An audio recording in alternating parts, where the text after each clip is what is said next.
হে যুবক, বিয়ের বয়স পেরিয়ে গেল, বিয়ে হয় না, কারণ তুমি ইস্তেগফারের আমল করতে জানো না। মনে অশান্তি লেগেই থাকে, কারণ তুমি দরুদ পড়ো না।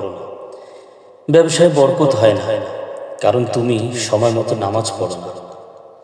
এত দোয়া করো, এত কান্নাকাটি করো, কিন্তু কবুল হয় না, কারণ তুমি তো হারাম থেকে বাঁচার চেষ্টাই করো না।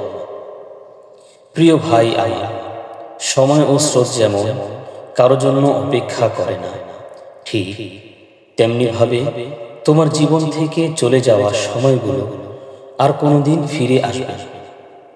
প্রিয় ভাই ও বোনেরা, শয়তানের ধোকায় পড়ে, নফসের ধোকায় পড়ে আর কতদিন ভুল পথে চলবে? অলসতার চাদর মুড়ি দিয়ে আর কতদিন এভাবে ঘুমিয়ে থাকবে? এবার উঠো, জাগ্রত হও, ভুল পথ থেকে ফিরে এসো। তওবা করার এখনো সময় আছে। তোমার রব, তোমার প্রতিপালক তোমাকে ডাকছে। প্রিয় ভাই ও বোনেরা, জান্নাতের অসংখ্য অগণিত নেয়ামত সমূহ তোমার অপেক্ষা করছে। তাই আর